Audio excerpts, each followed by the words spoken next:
ಎಲ್ರಿಗೂ ನಮಸ್ಕಾರ. ನಾನು ಡಾಕ್ಟರ್ ದತ್ತಾತ್ರೇಯ ಗಾದ, ತಹಶೀಲ್ದಾರ್ ಬಸವ ಕಲ್ಯಾಣ.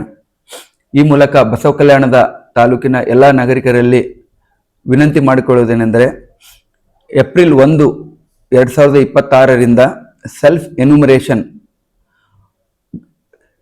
ಜನಗಣತಿ 2026ರಂದು 2026 ಈ ಕಾರ್ಯವು ಭಾರತದಾದ್ಯಂತ ಚಾಲನೆಯಲ್ಲಿರುತ್ತದೆ. ಇದರ ಪ್ರಯುಕ್ತ ನಾನು ಒಂದೆರಡು ಮಾತಾಡಲಿಕ್ಕೆ ಇಚ್ಛೆ ಪಡ್ತೇನೆ. ಭಾರತ ಸರ್ಕಾರ ಪ್ರತಿ 10 ವರ್ಷಕ್ಕೊಮ್ಮೆ ಜನಗಣತಿ ಅಂದರೆ ಸೆನ್ಸಸ್ ಕಾಲಕ್ಕೆ ನಡೆಸುತ್ತದೆ.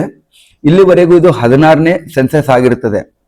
ಭಾರತ ಇಂಡಿಪೆಂಡೆನ್ಸ್ ಸ್ವಾತಂತ್ರ್ಯ ನಂತರ ಇದು 8ನೇ ಜನಗಣತಿ ಆಗಿರುತ್ತದೆ. ಹಾಗೂ ಪ್ರಪ್ರಥಮವಾಗಿ ಇದು ಡಿಜಿಟಲ್ ಮೊಬೈಲ್ ಆ್ಯಪ್ ಮೂಲಕ ಆನ್ಲೈನ್ ಅಲ್ಲಿ ಎಲ್ಲ ಜನಗಣತಿ ಕಾರ್ಯ ಮಾಡಲಿಕ್ಕೆ ಪ್ರಪ್ರಥಮವಾಗಿ ಇದು ಕಂಡಕ್ಟ್ ಮಾಡ್ತಾ ಇದ್ದಾರೆ. 2011ರಲ್ಲಿ ನಮ್ಮ ಕಳೆದ ಜನಗಣತಿ ಆಗಿತ್ತು. ಕೋವಿಡ್ ಮಹಾಮಾರಿಗೋಸ್ಕರ 2021ರಲ್ಲಿ ಈ ಜನಗಣತಿ ಪೆಂಡಿಂಗ್ ಇರುತ್ತದೆ. ಸೊ ಅದನ್ನ ಈಗ ಹಂತವಾಗಿ 2026ರಿಂದ ಈ ಜನಗಣತಿಯನ್ನು ನಡೆಸಲು ಭಾರತ ಸರ್ಕಾರ ಉದ್ದೇಶ ಮಾಡುತ್ತದೆ. ಇದರಲ್ಲಿ ಸಾರ್ವಜನಿಕರು ನಾವು ಯಾವ ತರ ಭಾಗವಹಿಸಬೇಕಂತ ಹೇಳಿದ್ರೆ, ಏಪ್ರಿಲ್ 1ರಿಂದ ಏಪ್ರಿಲ್ 15ವರೆಗೆ ಒಂದು ಫೇಜ್ ಇದೆ.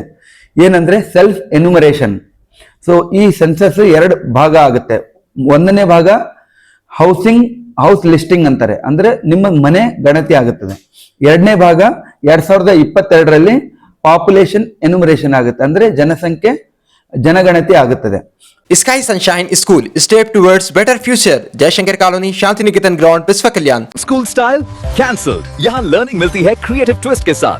Knowledge park the creative school, creativity is our subject. So ಇದು ಮೊದಲನೇ ಫೇಸ್ ಅಲ್ಲಿ ಏಪ್ರಿಲ್ 1ರಿಂದ 15ವರೆಗೆ ತಾವು ಸೆಲ್ಫ್ ಎನ್ಯುಮರೇಷನ್ ಮಾಡಿಕೊಂಡು ಈ ಮೂಲಕ ಇದರಲ್ಲಿ ತಾವೆಲ್ಲರೂ ಭಾಗವಹಿಸಿ ಭಾರತ ಸರ್ಕಾರದ ಈ ಜನಗಣತಿ ಕಾರ್ಯಕ್ರಮದಲ್ಲಿ ತಾವು ಕೈ ಜೋಡಿಸಬಹುದು. ಅದು ಹೇಗೆ ಅಂತ ಹೇಳಿದ್ರೆ, ತಾವೆಲ್ಲರೂ ತಮ್ಮ ಮೊಬೈಲ್ ನಲ್ಲಿ www.census.gov.in/SC ಅಂತಿದೆ. ಸೊ ಅಲ್ಲಿ ಆ ಆ್ಯಪ್ ಗೂಗಲ್ ಅಲ್ಲಿ ಹೋಗಿ ಇದನ್ನು ಓಪನ್ ಮಾಡಿದ ತಕ್ಷಣ ನಿಮ್ಗೆ ಒಂದು ಲಿಂಕ್ ಓಪನ್ ಆಗುತ್ತೆ. ಅದಾದ್ಮೇಲೆ ನೀವು ದೇಶ ಇಂಡಿಯಾ ಸೆಲೆಕ್ಟ್ ಮಾಡ್ಕೊಂತೀರಿ, ಆಮೇಲೆ ಕರ್ನಾಟಕ ಮಾಡ್ಕೊಳ್ತೀರಿ, ಕ್ಯಾಪಚಾ ಎಂಟ್ರಿ ಮಾಡಿ ಹೋದ್ಮೇಲೆ ನೀವಿರೋ ಮನೆಯದು ಒಂದು GPS ಲೊಕೇಶನ್ ತೋರಿಸುತ್ತೆ. ಅದರಲ್ಲಿರೋ ನಿಮ್ಮ ಮನೆ ಸೆಲೆಕ್ಟ್ ಮಾಡಬೇಕು.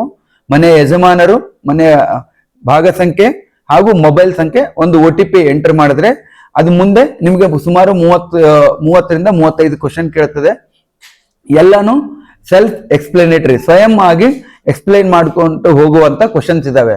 ನೀವು ಮನೆ ಯಾವ್ದಿದೆ, ಕಚ್ಚಾ ಇದೆನಾ, ಪಕ್ಕ ಇದೆನಾ, RCC ಇದೆನಾ ಅಂತ ಕೇಳುತ್ತೆ. ಮನೆಯಲ್ಲಿ ಟಾಯ್ಲೆಟ್ ಇದೆನಾ, ಯಾವ ತರ ಮನೆ, ಆ ತರ ಮನೆಗೆ ಕರೆಂಟ್ ಕನೆಕ್ಷನ್ ಇದೆನಾ, ನೀರಿನ ಕನೆಕ್ಷನ್ ಇದೆನಾ, ನೀರಿನ ಕನೆಕ್ಷನ್ ಇದ್ರೆ ನೀರಿನ ಮೂಲ ಯಾವುದು, ಈ ತರ ಸೆಲ್ಫ್ ಎಕ್ಸ್ಪ್ಲೇನರಿ ಕ್ವಶನ್ಸ್ 30-35 ಕೇಳ್ಕೊಂತ ಹೋಗುತ್ತೆ. ಅದೆಲ್ಲ ಮುಗಿದ್ಮೇಲೆ ನಿಮ್ಗೆ SEID ಸೆಲ್ಫ್ ಎನ್ಯುಮರೇಷನ್ ID ಅಂತ ಒಂದು ನಂಬರ್ ಬರುತ್ತೆ. ಅದನ್ನ ನೀವು ಇಮಿಡಿಯೇಟ್ ಆಗಿ ಸ್ಕ್ರೀನ್ ಶಾಟ್ ಇಟ್ಕೊಂಡು ನೀವು ಸೇವ್ ಮಾಡ್ಕೊಳ್ಬೇಕು. ಇದನ್ನ ಈ ತರ ಮಾಡಿದ್ರೆ ನಮ್ಮ ಮನೆಗೆ ಎನ್ಯುಮರೇಟರ್ಸ್ 16ನೇ ತಾರೀಕಿಂದ ಬರ್ತಾರೆ. ನಮ್ಮ ಎನ್ಯುಮರೇಟರ್ಸ್ 16ನೇ ತಾರೀಕು ಬಂದಾಗ ನೀವು ಈ ಸೆಲ್ಫ್ ಎನ್ಯುಮರೇಷನ್ ID ಅವ್ರಿಗೆ ಕೊಟ್ರೆ ಸಾಕು, ನಿಮ್ಮ ಮನೆಗಣತಿ ಆದಂಗೆ. ಅವ್ರು ನಿಮ್ಮ ID ತಗೊಂಡು ID ಎಂಟರ್ ಮಾಡಿ ನಿಮ್ಮ ಹತ್ರ ಏನಾದ್ರು ಕ್ವಶನ್ಸ್ ಬಿಟ್ಟು ಹೋಗಿದ್ರೆ ಅದನ್ನ ಆಡ್ ಮಾಡಿ ಕಂಪ್ಲೀಟ್ ಮಾಡ್ತಾರೆ. ಇದರಿಂದ ಯಾವುದೇ ಜನಗಣತಿ ಅಥವಾ ಯಾವುದೇ ಸರ್ಕಾರ ಕಾರ್ಯ ಪ್ರಾಪರ್ ಕರೆಕ್ಟ್ ಟೈಮಲ್ಲಿ ಆಗ್ಲಿಕ್ಕೆ ಸಾರ್ವಜನಿಕರ ಸಹಕಾರ ಅತ್ಯಂತ ಮುಖ್ಯ. ಹಂಗಾಗಿ ತಾವೆಲ್ಲರೂ ಇದರಲ್ಲಿ ಭಾಗವಹಿಸಿ ಈ ಸೆಲ್ಫ್ ಎನ್ಯುಮರೇಷನ್ ಮಾಡ್ಕೊಳ್ಳಬೇಕಾಗಿದೆ. ತಾವು ನೋಡ್ಬೋದು, ಬೇರೆ ಬೇರೆ ಡಿಸ್ಟಿಕ್, ಬೇರೆ ಬೇರೆ ರಾಜ್ಯ, ಕರ್ನಾಟಕ IT-ಯಲ್ಲಿ ಸಾಫ್ಟ್ವೇರ್ ಅಲ್ಲಿ ಮುಂದೆ ಇದೆ. ನಾವು IT-ಯಲ್ಲಿ ಎಲ್ಲ ಇಂಡಿಯಾದಲ್ಲೇ ಮುಂದಿದ್ದೀವಿ. ಸೊ ಹಂಗಾಗಿ ತಾವೆಲ್ಲರೂ ಮೊಬೈಲ್ ಆ್ಯಪ್ಗಳು ಬಳಸ್ಕೊಂಡು ಸೆಲ್ಫ್ ಎನ್ಯುಮರೇಷನ್ ಮಾಡಿ ತಾವೆಲ್ಲರೂ ಭಾಗವಹಿಸ್ಬೇಕಂತ ಈ ಮೂಲಕ ಕೋರ್ಕೊಳ್ತೇನೆ. ಏಪ್ರಿಲ್ 16ನೇ ತಾರೀಕಿಂದ ಮನೆಗೆ ನಮ್ಮ ಗಣತಿದಾರರು ಬರ್ತಾ ಇದ್ದಾರೆ. ಸೊ ನಮ್ಮ ಗಣತಿದಾರ ಕಾರ್ಯ ಅವರು ಈ ಬಿಸಿಲಲ್ಲಿ ತಮ್ಮ ಮನೆ ಬರ್ತಾರೆ. ನೀವೆಲ್ಲರೂ ಸೆಲ್ಫ್ ಎನ್ಯುಮರೇಷನ್ ID ರೆಡಿ ಇಟ್ಕೊಂಡ್ರೆ ಅವರು ಈಸಿಯಾಗಿ ಎಂಟ್ರಿ ಮಾಡ್ಲಿಕ್ಕೆ ಸಾಧ್ಯ ಅಂತ ಹೇಳಿ, ತಾವೆಲ್ಲರೂ 15ನೇ ತಾರೀಕು ಆದ್ಮೇಲೆ ಸಾರ್ವಜನಿಕರಿಗೆ ಈ ಸೌಲಭ್ಯ ಲಭ್ಯ ಇರೋದಿಲ್ಲ. 1ರಿಂದ 15ವರೆಗೂ ಅವಕಾಶ ಇರ್ತದೆ.